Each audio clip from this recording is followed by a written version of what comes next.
This video is made in partnership with ESR. The last time I used an Android phone as my daily driver was 10 years ago. I upgraded from the Note 2 to the Note 3, and it was one of my favorite phones ever. See, my love for tech started with cell phones. I love exploring the features of a new phone, testing out the new upgrades, discovering lesser known features, and comparing it to phones that I know are out there. But admittedly, I've been stagnant when it comes to this since I switched to the iPhone. So to fix that, I got the S24 Ultra to use as my daily driver for 30 days, and I'm here to talk about my 1-week experience with it, the things that stood out to me as an Apple user, and how this whole switch to Samsung was for me. And I even got the Galaxy Watch 6 Classic to replace my Apple Watch Ultra. I felt like this was necessary so that I can really give Samsung a shot. I pre-ordered the S24 Ultra from Best Buy and I got a $150 gift card. I got a 512 gig model for the price of a 256 gig model, which was really nice. I love that there's an extra incentive to actually pre-order the phone, so right off the bat,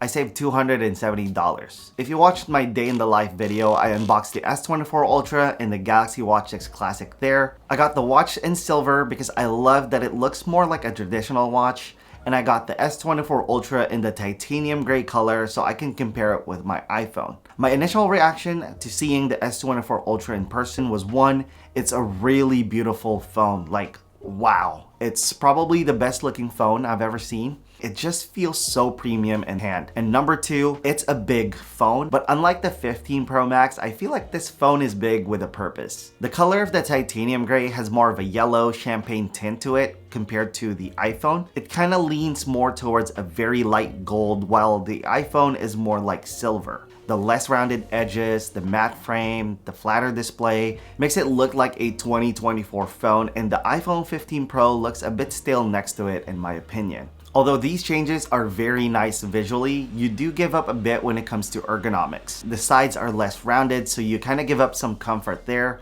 And the top and bottom portion of the S24 Ultra has a very hard transition, so it doesn't feel great when you're holding it for an extended period of time. They could have easily made this a better experience by rounding the edges just a little bit, kind of like what Apple did to the iPhone 15 Pros, but it is what it is. But if you're planning on using a phone case like me, then this shouldn't be a big deal. As a big fan of MagSafe, I am bummed that the S24 Ultra doesn't have Qi 2, but thankfully ESR has some high quality cases for the S24 Ultra, and some of them are MagSafe compatible. There's the Boost kickstand case, which is a clear case perfect for showing off the color of your new phone, especially since it's a yellowing resistant case and it's also scratch resistant. There's also the Armor kickstand case if you need the extra protection. It's a 2-part case that comes with 2 front covers, one with a screen protector and one without, and it has included lens protectors for your cameras, giving it full 360-degree protection. If you want MagSafe compatibility, the Hybrid Classic case is a great option.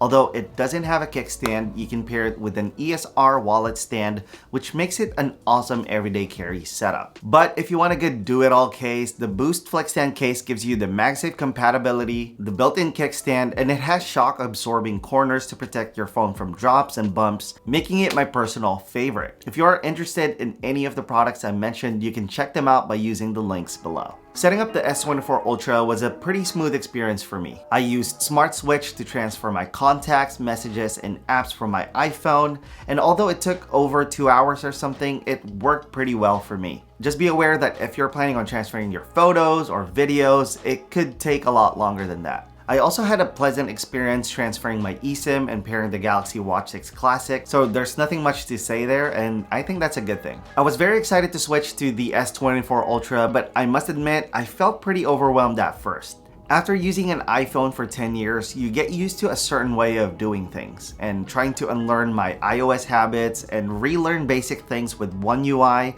was a bit of a struggle. It wasn't difficult or anything like that, but my efficiency definitely dropped down quite a bit, and that can be very frustrating, especially when you're trying to work. For starters, the keyboard layout is different, so I kept making mistakes. I had to look at the swipe down menu icons at least twice just to be sure I'm triggering the right thing, and the default app icons kind of just blended together.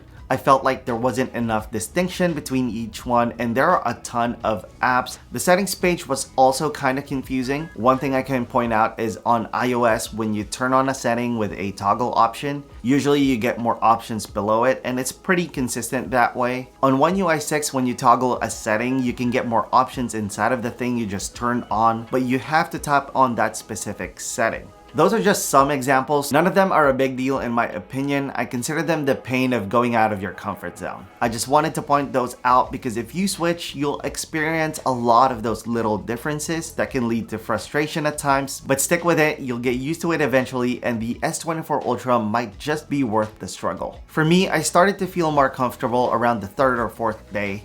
Watching YouTube videos definitely helped, and I'll leave a link to the playlist I made of the videos I watched to help set up my S24 Ultra. Most of the things I encountered that was annoying or frustrating, I was able to address by tweaking my phone's settings, and that's one of the biggest draws for using an Android phone. You get a ton of customizability and you can absolutely go crazy with it, but personally, I chose to use the phone with only basic tweaks, especially during this first week, to see how the phone feels with little adjustments. Changing settings like the navigation bar from buttons to gestures, changing the edge panel size, location, and apps, and even the color of the swipe down menu buttons to make them pop out more when they are on. I'm definitely excited to dive deeper into customization, but honestly speaking, these little changes were enough for me to feel right at home. Since making those changes, using the S24 Ultra as my daily driver has been a pure joy. It's hard not to love because it's such a great phone. It has a beautiful display that really stands out. It makes any task more enjoyable, texting, scrolling on social media, watching content, and even working. The reflective coating that they added definitely makes a huge difference in reducing glare and reflections in any scenario. Here's how it compares to the iPhone 15 Pro.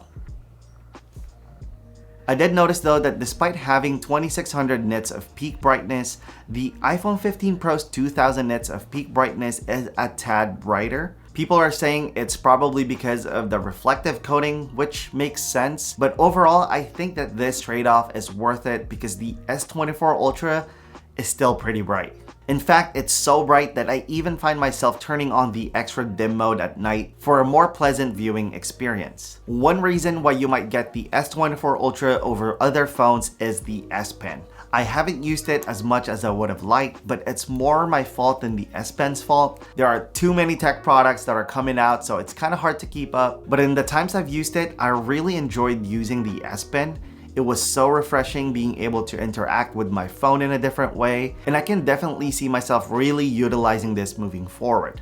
I usually write down my to-do list and weekly planning as it helps me reinforce what I need to do, and the ability to write notes anywhere I think would be a game changer. I will definitely be more intentional in trying to use it for the next couple of weeks so I can properly share more of my thoughts then. The Samsung AI features are pretty cool. Circle to Search has been the one I've used the most this past week, even though it's not really AI, it's basically Google image search built in, which is still pretty cool, but it's not AI. The Object Eraser can be very useful, although it can be hit or miss. Sometimes you have to redo your selection to get a better result, but it's cool that you have that ability in a pinch. I'm really looking forward to testing out the transcribe feature and the chat assist feature, and especially the live translate feature. I think that can be really cool, especially when traveling. What I was really excited to test out were the cameras. I took some indoor photos of different things in my space just to really get a feel of the camera, and so far, I'm really impressed.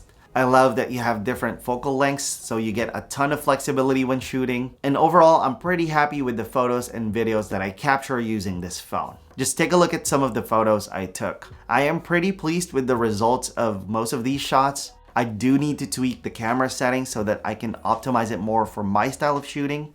Like for example, the auto HDR feature I feel like is a bit too aggressive at times, so I definitely need to dive deeper into the camera assistant app and just play with it a bit more. I heard about the shutter lag issues, and I don't think it's a big deal with the S24 Ultra, but maybe I'll find out more of an issue when I start to shoot outside, which I'll be doing for my 30-day review. I'll be comparing the photos and videos of the S24 Ultra and the iPhone 15 Pro, and kind of give my recommendations for iPhone users who are thinking of switching. When it comes to battery life, as an Apple user, I am very happy. I can easily last a full day no problem, and I can even make it last at least a portion of the next day. And this is despite the fact that I've been playing with the phone quite a bit, so my usage is higher than usual. So I can only imagine how much better it will be when I'm back to my regular usage. I also love that you can charge up to 45 watts and get 50% within 30 minutes, and that is gonna be so clutch. I found the combination of the underscreen fingerprint reader and the face recognition to be pretty reliable. I did have some issues with the fingerprint at first, but after rescanning my fingerprints at an angle in the same way that I would unlock it when I'm holding my phone, I've had a much better experience with it. And since I have it paired with the Galaxy Watch 6, I get Extend Unlock, which has also been really great. For the sake of not making this video super long, I wanted to do a lightning round so I could give you some of the things that stood out to me and some of the things that I feel like it's missing. I love that you can adjust your alarm clock snooze interval. There's modes and focus. It's like shortcuts and focus modes on iOS. There's the multi-window feature, which you can access by swiping 2 fingers from the bottom, which is very useful for productivity tasks. There's a notification history. I don't know about you guys, but I have a habit of clearing the notifications before I even see them. And so this is a good way for me to look back on the notifications that I accidentally cleared. And there are a few things that I don't like about the S24 Ultra. First thing, as a lefty, the power button and volume button placement is really not ideal. It can get very confusing, especially since they're both on the right side. So sometimes I'll press the power button when I mean to press the volume down and vice versa. I find it odd that there's a separate app for voicemail. I think that clutters things up. It's a pretty heavy phone. It's a lot heavier than my iPhone 15 Pro. I am getting used to it, but it is a heavy phone. And last, but especially not the least, I miss iMessage so much. But good thing I downloaded an app on my Mac called Blue Bubble that has really helped me survive my first week with the S24 Ultra. And I'll talk more about that in the 30-day review. This is my initial experience with the S24 Ultra as an iPhone user for over 10 years. It's honestly such an amazing phone, and I'm curious how my opinions and thoughts would change at the 30-day mark. If you have specific questions, testing, and comparison that you want me to include in the 30-day review, let me know. And if you made it this far in the video, type Galaxy in the comments below. I hope you guys enjoyed this video. If you did, please give it a thumbs up. If you loved it, subscribe to the channel. Thank you guys for watching, and I'll see you in the next one. Bye.